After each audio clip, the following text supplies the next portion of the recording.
আসসালামু আলাইকুম এভরিওয়ান। আজ আমি তৈরি করতে যাচ্ছি লাউ বিচি একটা ভর্তা। এখানে আমি লাউ বিচিগুলো নিয়েছি, এবার কড়া চাপিয়েছি। এখানে অল্প সর্ষের তেল দেবো, ভর্তাটা আমি সর্ষের তেল থেকেই করব।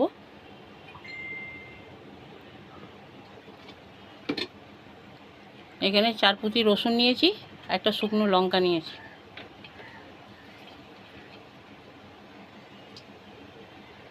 অল্প একটু পেঁয়াজ নিয়েছি। এটাকে এবারে ভাজা ভাজা করবো একটু।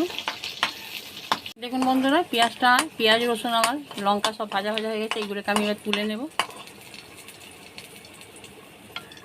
এতে আমি লাউয়ের বিচিগুলো একটু ভাজা ভাজা করে নেব। এই লাউয়ের বীজগুলো ভাজা ভাজা হয়ে গেছে। এবার গ্যাসের ফ্লেমটা আমি অফ করে দেব। এইগুলোকে সব একসঙ্গে আমি বেটে নেব। আমি মিক্সিং জারে বাটবো বন্ধু, কারণ আমার কাছে বেশি সময় নেই। আপনারা শিলবাটায়ও বেটে নিতে পারেন। এতে সামান্য একটু চিনি দেব,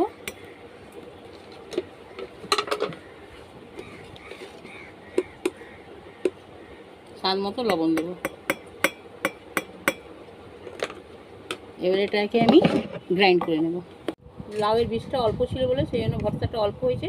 এখানে আমি গ্রাইন্ডারে গ্রাইন্ড করে নিলাম। ওপর থেকে শুধু একটু কাঁচা সর্ষের তেল মাখিয়ে দেবো।